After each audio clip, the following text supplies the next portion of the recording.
All right, Birdie, Good we are evening. back for episode 2 of Cocktails and Closets. Cocktails and closets. Now, we're not in the same spot. So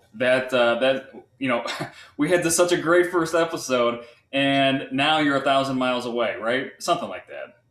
We are in Hudson, New York. Hudson, New York. And this is a working trip, a family trip, or what? Uh, Family's important, which we'll talk about. Our oldest daughter couldn't come home for Christmas, so we came here. But Okay. there's never coming here without a project. So we celebrated Christmas, and then we did a project. Okay. So it's all good. All right, very good. Well, after we had our first one, we had the espresso martini, very delicious, very yummy, Very good. and we had it at 8 o'clock at night, so it was a nice little nightcap there. Now, what are you drinking this evening? Because we're not drinking the same thing because we're not in the same We are spot. we are not, but you should be drinking what I'm drinking. I'm drinking a White Russian. I feel like it is a little bit like that martini or espresso martini. It has that same feel, a wintry, nice, I'm inside, I'm comfortable feel. And What are you drinking? now there's different recipes, but anything specific about this one, or was it just stuff you had left over? It was stuff Lindsay had. We've Stuff. been drinking, we've been doing, I could have done a Spanish coffee. We've been doing some coffee drinks at night. So we had Kahlua. So this is Kahlua, vodka, and cream. Okay. Very yummy. So I'm going to steer away from the cream-based drinks, and I am actually going to steer towards something a little bit different. And you said that I should be drinking that. Well, I have plenty, and I'm going to have plenty of what I'm drinking left over, and that is a little apple pie moonshine. And very similar to what you said that Lindsay only had certain things in the house. Yeah, this is all I have right now. And normally we do a drink over the course of a half an hour. I don't think that that's going to be possible for this. You better not. You No, I better better not. not. And so I'm gonna pour a little bit out,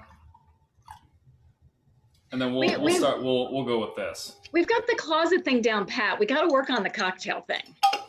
Well, you know, we're going to talk about family a little bit here, but we always have these drinks of the day whenever we get together. We do. And We I do. feel like, more effort is put into the drink of the day than the food sometimes.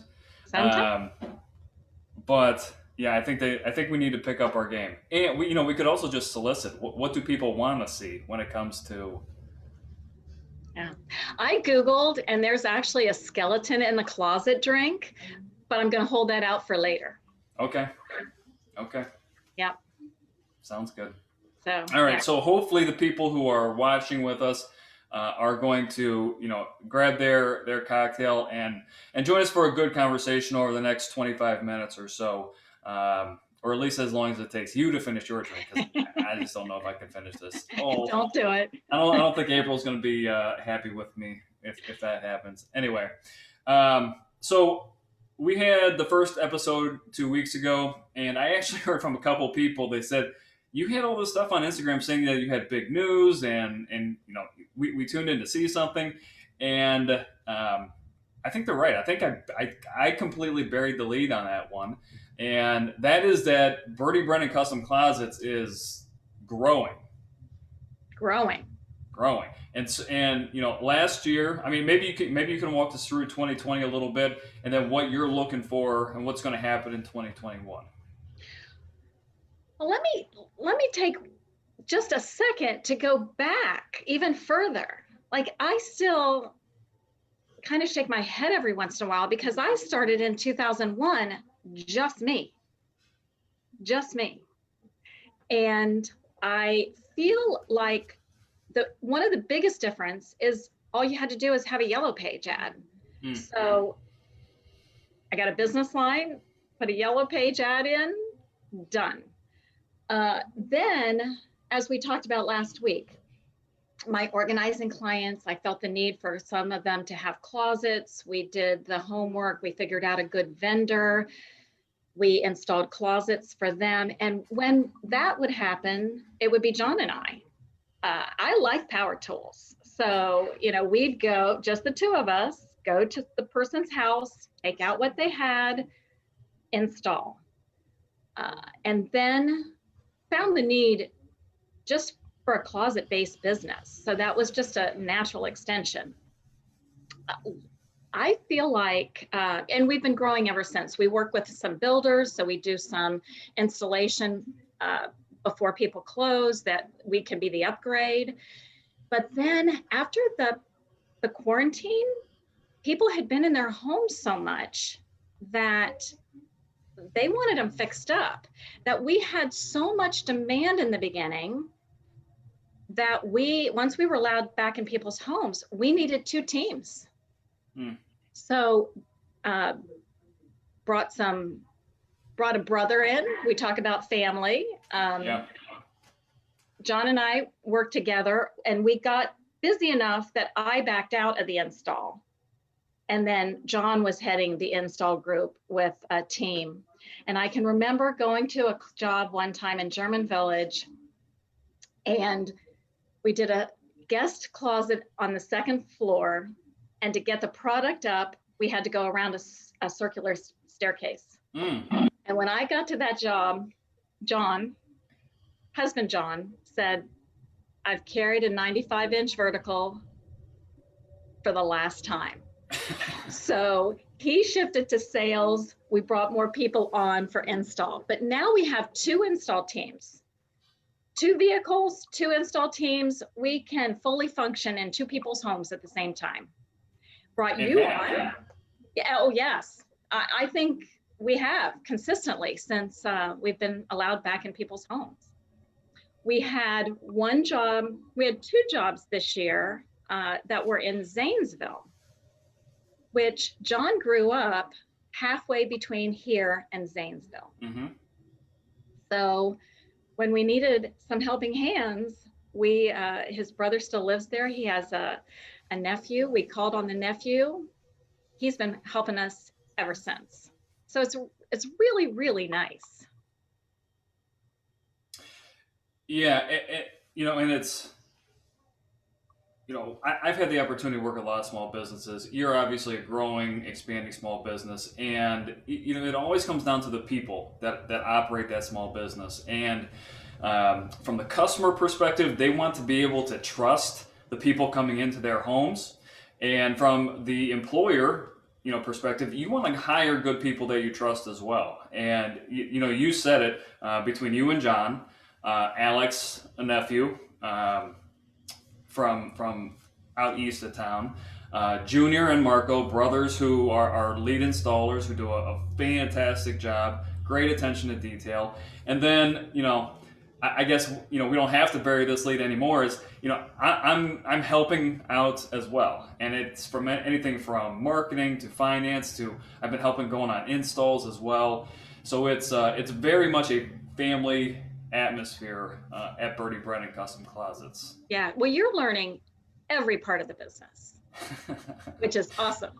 Yeah, I am. And I have the calluses on my hands from carrying 95-inch verticals to prove it. So that's where it starts. So anyway, yeah, I think we probably should not have buried that 2 weeks ago. So I'm glad that we have the opportunity to talk about it here and now. And, we're just really lay the foundation for what small businesses and family-run small businesses can be.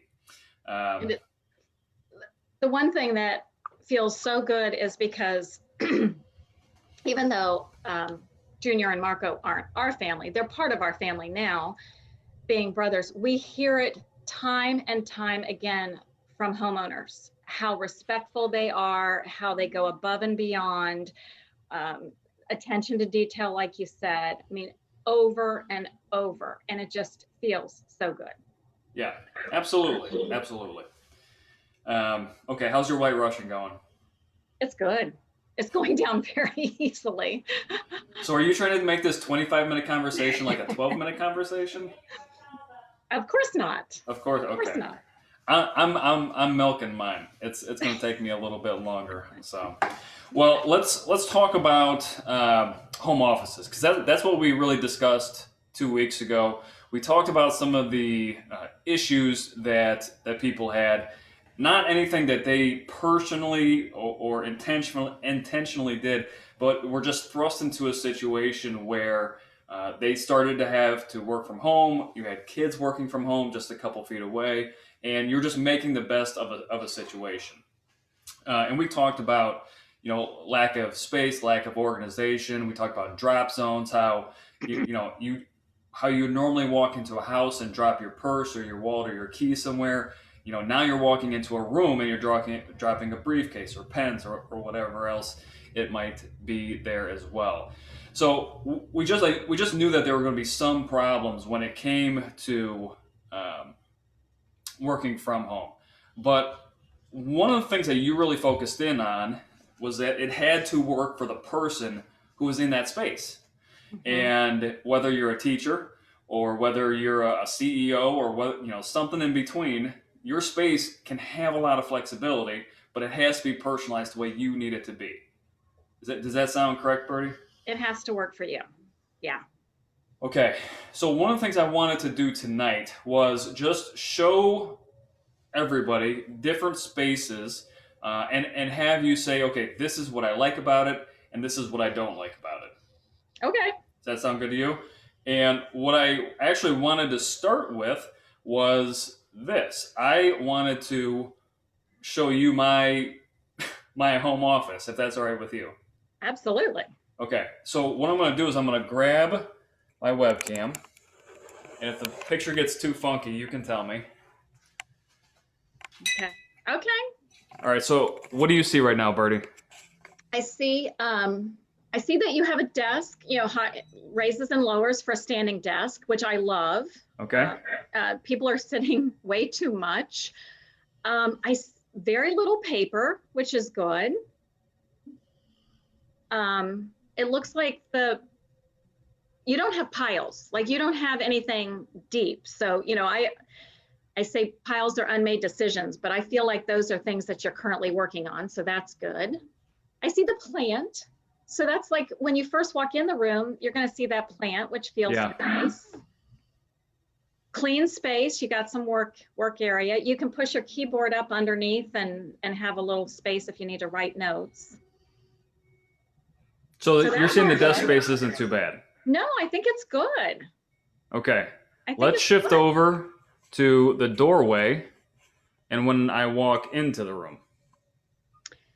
I like that cabinet and the printer is good. Is that a briefcase sitting there? Yeah, but it's not mine. So just having everything have a home. So if that's where that briefcase lives, that's fine. But just making sure. Let me ask a follow-up question to that. That briefcase has lived there for months, but that's not where it's supposed to be. Okay. So, and a little bit of discipline to get it where it's supposed to be. I like having a cabinet there. For me, paper is the #1 problem for everybody. So if that cabinet houses paper, I think that's a great thing, maybe with a literature sorter in there so that you can have your paper divided into the categories that you need. Okay. I think one of the biggest things with my clients, they want to get it done. Like, I want to just get my paper done. I get calls. Once I get it done, I'll be able to keep up with it. And I really think you need that mental shift. Paperwork, I always tell them, it's like laundry. It never gets done. What you just have to do is be current. You want to know, you want to feel comfort in that nothing's falling through the cracks. You're current. So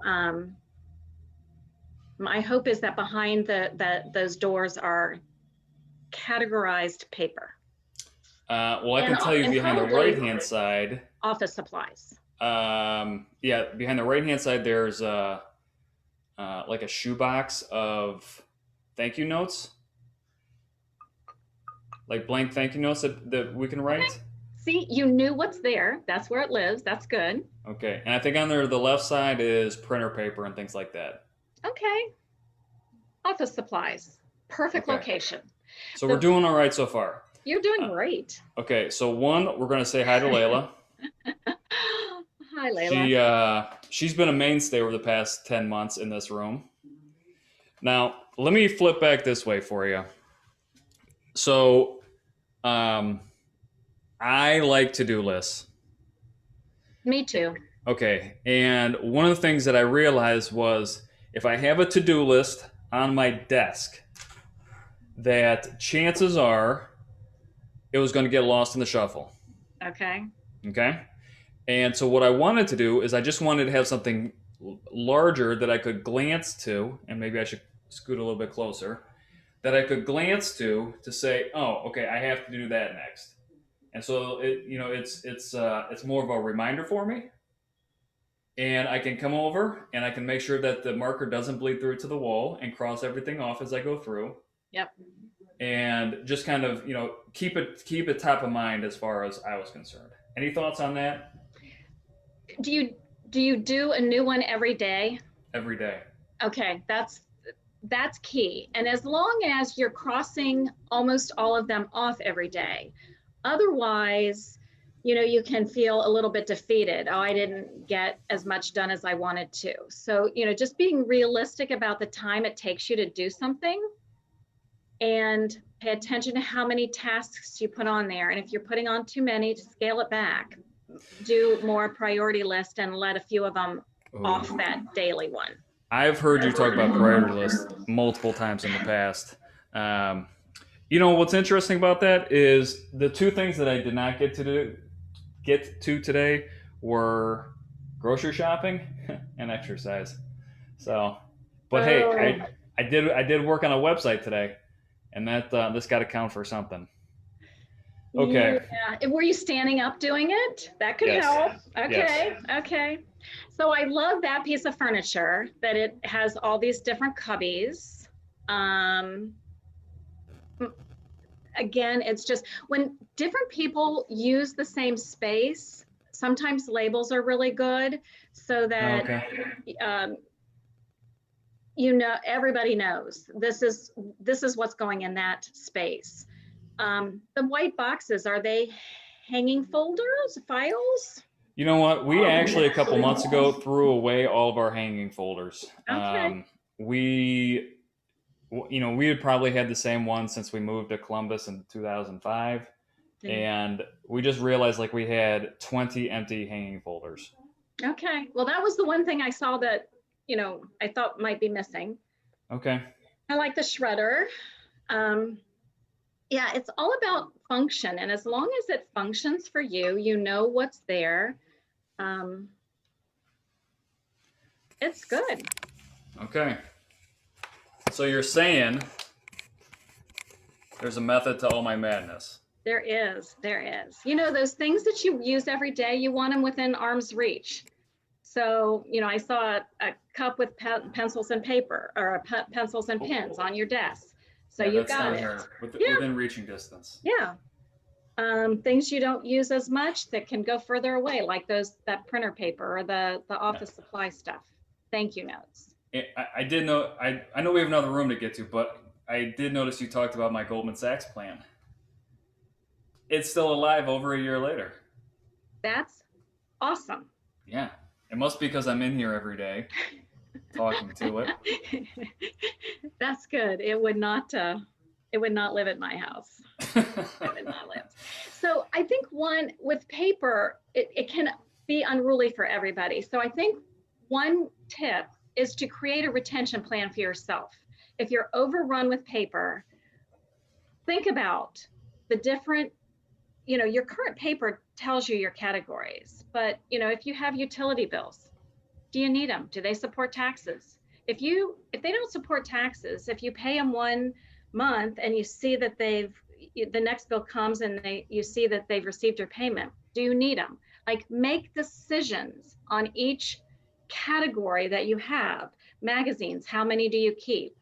Bank statements, how many do you keep? Receipts, a lot of places you can't return after a shorter period of time, but if you kept a rolling 12-month period of receipts, then you don't have to make a decision every time. When Yeah. something comes into your house, you just, and then you've created homes for all those. So having a retention plan, I think, might sound silly, like I'm just a person, I'm just a household paper, I don't need it, but it helps. Well, you're creating rules for a process. Rules, yes. Yeah, and one of my, I always like to use the term guardrails, right? Like, I just need to stay on the right path. And if the rule says after 2 months I get rid of this, or after 6 months I get rid of this, then I don't have to think emotionally about it, No, right? It's already set in stone. It was conceived rationally, and just do it. just do it. There's nothing else to it. You just have to take the action at that point in time. Yeah. Yep. Okay, so listen, I'm very blessed, right? I mean, I have a big workstation. I have two pieces of furniture where I can put things. I have enough room for a dog crate for a 100-pound dog in my office, but not everybody has that. So Correct. let's pivot to where you are, because Lindsay's in a different situation, and I'd be interested to see what your perspective is on condensed space or not enough space as an asset. Well, she is very fortunate that she did have a house to go to. She lived in New York City, and before quarantine got out of the city. I don't know, it would be very, very difficult to work full time, have kids in these small spaces. You don't have any privacy. You don't have a door that shuts. So she is lucky in the fact, a few things. She had a house to come to that gave her some horizontal surfaces, because that's all she needs. She has her, she's my organized child. She has a work computer that she needed. And then she has, you had a picture, but I don't think we can share it. She has a mobile office. She has everything she needs in a leather bag. Mm. When she is here by herself, she works at the kitchen table. Empty space, nobody bothers her. She can pull everything she needs. She needs her computer set up. She needs the notebook and the few things that are in that leather bag, and that's it. Then we enter the picture. We have trouble. We can't talk because she's on Zoom meetings continually. So we did get, I don't know if you can see this, we did get the downstairs. So she had to move. Mm. So this is her work setup. Her computer, her notebook, Oh, Birdie, you're cutting out a little bit. her notebook, and a glass of water. And she sits there all day. So she doesn't have all the paper to deal with. She doesn't have all of the office supply things. So she's fortunate in that way. Her trouble lies in the fact that if other people are in her space, she doesn't have the peace and quiet she needs. Okay, let's go back to the bag, right? You said that she has a work bag that she can basically live out of from that perspective. Her work, yep.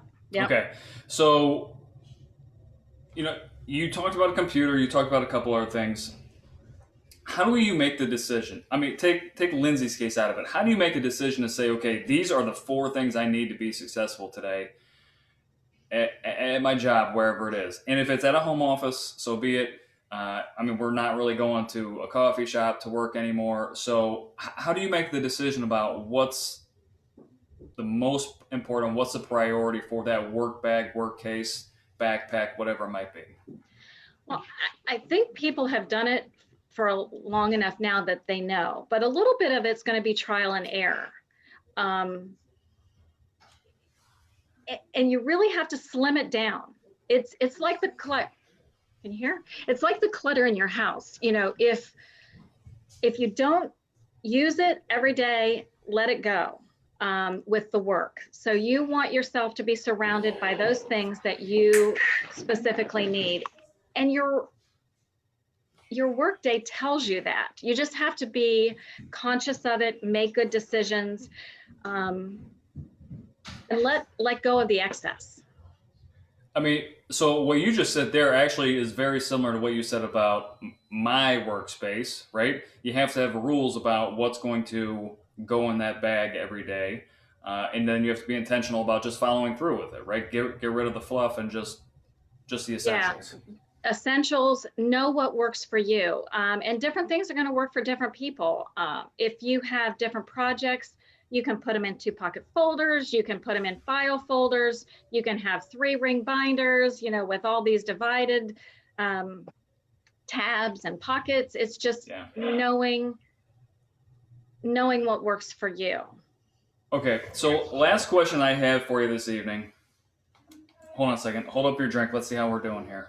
Oh, I'm pretty good. Oh, I'll take a drink. Don't tell me I'm going to beat you now. Okay, so the last question I had for you was that you used the word or phrase horizontal spaces. I don't know if that's a office thing or if that's a home thing or a bedroom thing or a kitchen. I don't know if it's just specific to one certain area. But what would your recommendation be for people who work from home, taught from home, lived out of their house? Are horizontal spaces something that you proactively need to think about, especially when some people may never go back to work? Yeah, and you got to think of the privacy that you need. I mean, some people aren't on calls. They don't need the privacy. It can be the dining room table and use the china cabinet for the office supplies.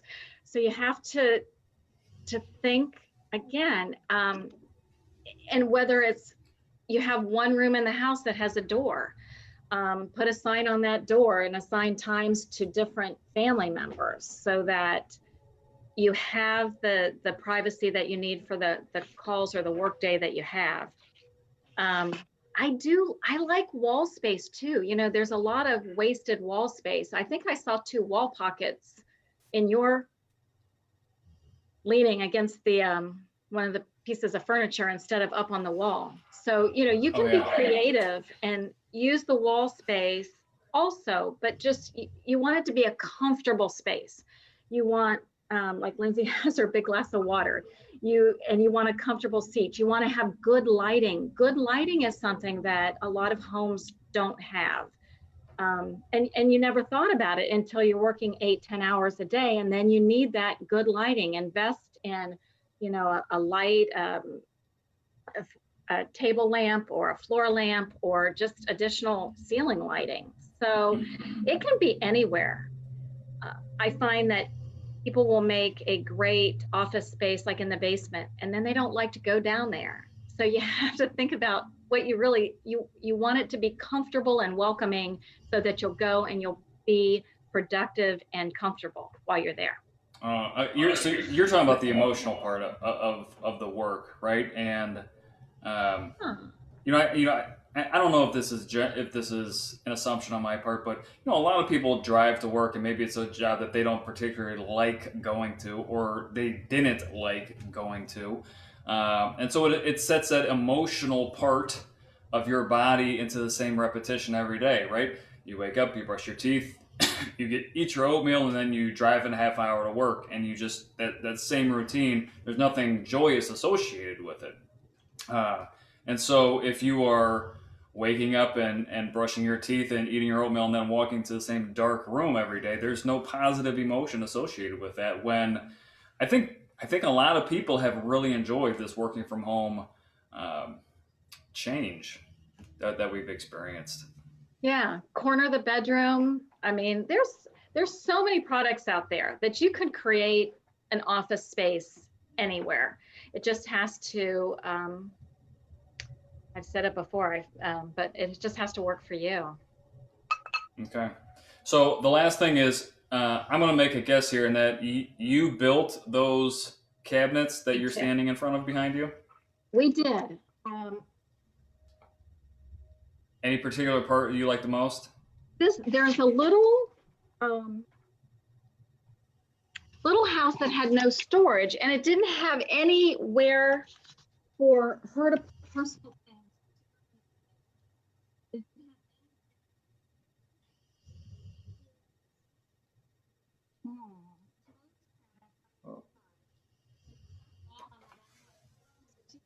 I think we lost your audio, Birdie. Can you hear me? Oh, I got you now. Okay. And then she had no closet space. So we built this freestanding closet. So now she has. Okay, so I'm going to make a comment on that, and it's because I went on an install yesterday with the guys. Is you took a blank wall right there and made a lot of new space on there. Yeah, it had a cardboard desk when she bought it. A cardboard desk. Corrugated cardboard desk, and no closets. No closets. So we made this freestanding closet, which is for her, it's just amazing. And then again, she has some shelves in the closet, but that was linens. So this first closed cabinet is linens. So now she can put some clothes in the closet. Awesome. Well, you know what? We wanted to come in tonight and talk about the personalization part of home offices, and whether you're in Central Ohio or you're in upstate New York. I mean, I think we demonstrated that the space can be different, the needs can be different. My guess is there's no teenage boys running around Lindsay's house like there is at my house. And so the dynamics of it can be so much different, but you can still make those different situations work for you as long as you know what rules you want to follow and how you want to use that space. Going back to your previous comments. Yeah, everybody has to. When there's multiple people, you have to figure out where each person needs to work, be comfortable, set up their little spot with what they need. All righty. Well, Birdie, I'm at the bottom of my glass. I don't know how you're doing. Me too. Okay. So let's put a cap on episode 2 of Cocktails and Closets. If people have questions for Birdie and they want to go and ask you organizing questions, closet questions, you can find Birdie at Birdie Brennan Custom Closets on Facebook, Instagram. What's the website, Birdie? GetOrganizedColumbus.com. GetOrganizedColumbus.com. So, Birdie, I thank you for your time. This is always a lot of fun for me. And yeah, I'm sure we'll come back with a couple new topics here in 2 weeks. And a new drink. And a new drink. And we're going to start planning that new drink right now. Yes. Okay. Good night. All right. Bye-bye. Bye.